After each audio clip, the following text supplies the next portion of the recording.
The internet feels like something that has always existed. We use it so casually every day that it's easy to forget how strange and unlikely its story really is. Because behind every message we send, every website we open, and every video we watch, there's a history full of surprising twists, born from fear, shaped by experimentation, and transformed by pure human creativity. Today, we're going to break down the entire journey, how a tiny military project from the Cold War became the global network powering the smartphones in our pockets.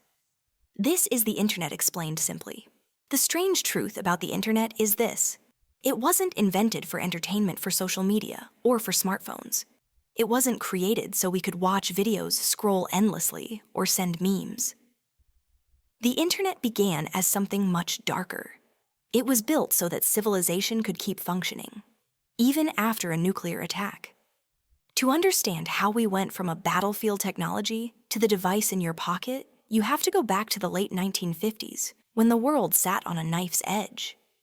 Two superpowers, the United States and the Soviet Union, were locked in the Cold War. Each one had enough firepower to destroy the other in 30 minutes. Nations didn't just fear losing the war. They feared losing their communication systems in seconds.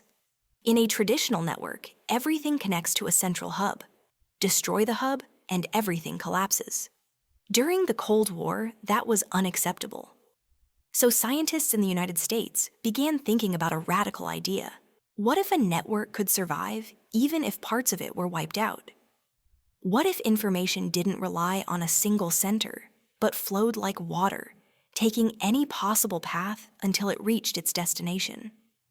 This was the seed of what would eventually become the Internet. In the 1960s, a research agency called ARPA was tasked with turning this idea into reality. Their goal wasn't glamorous. It wasn't to connect the world.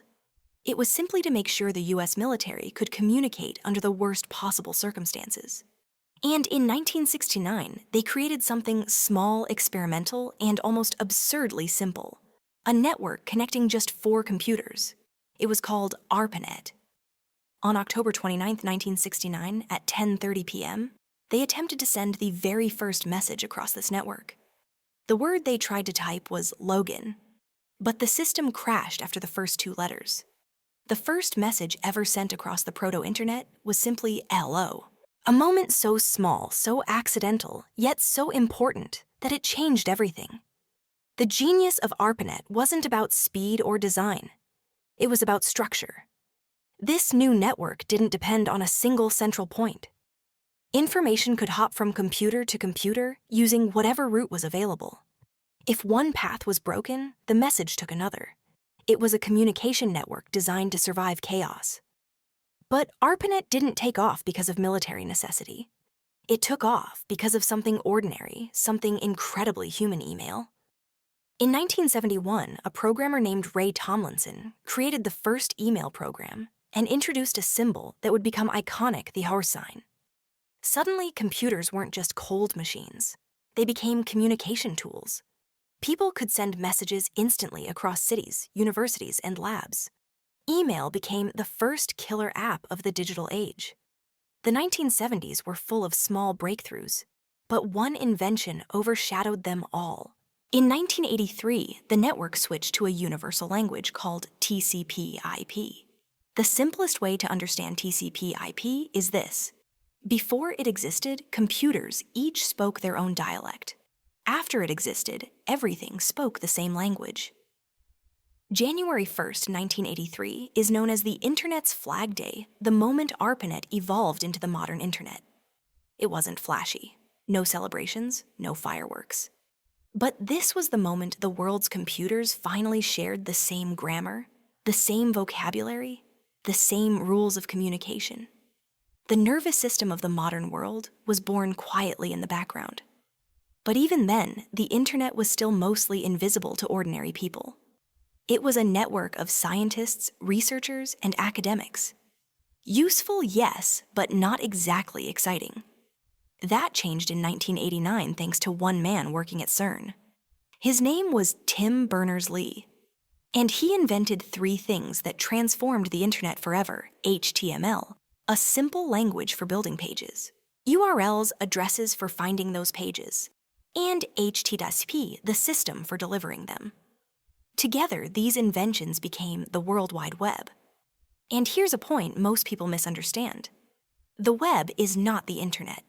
The internet is the infrastructure, the roads. The web is the storefronts, the houses, the parks built on top of those roads. Tim Berners-Lee didn't just build a new technology. He built a new way for humans to organize and share information. Almost instantly, the internet transformed from a research network into something normal people could explore.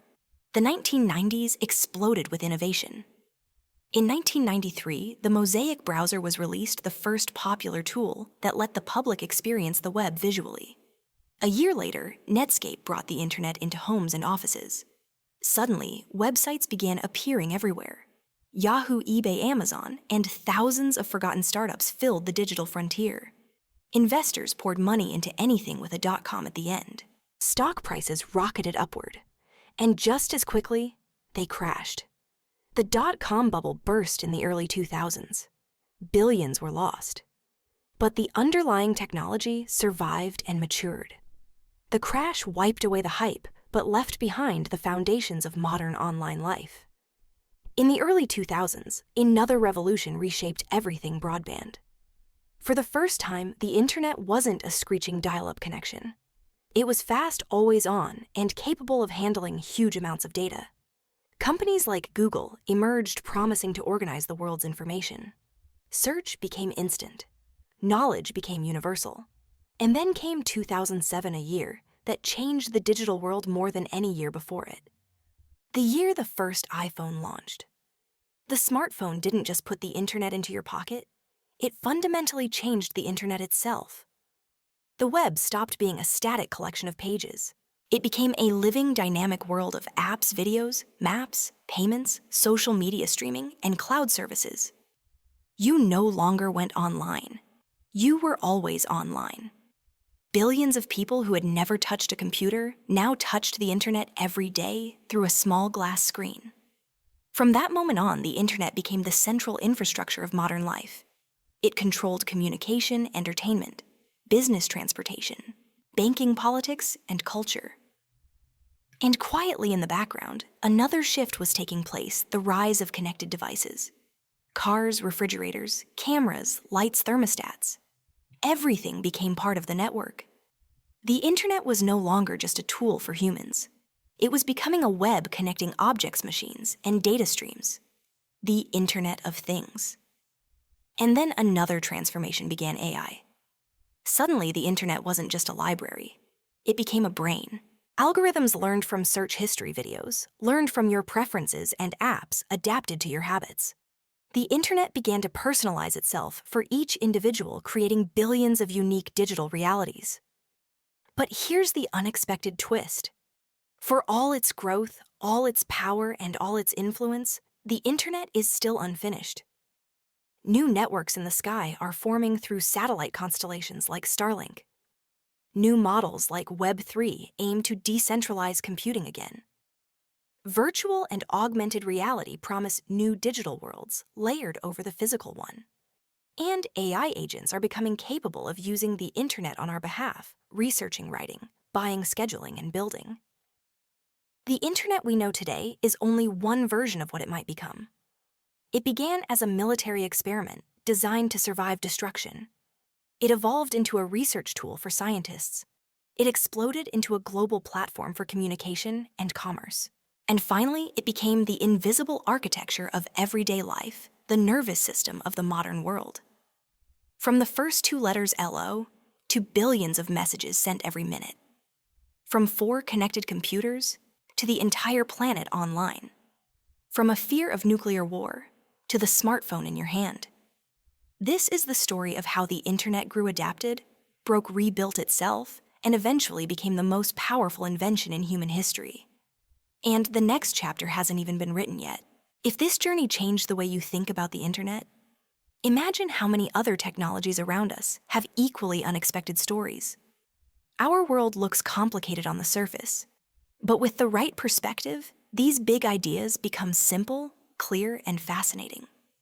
If you want more videos that break down the modern world into stories anyone can understand, make sure to subscribe, hit like, and tell me which topic you want explained next. Thanks for watching Plain Explain, where complexity becomes clarity.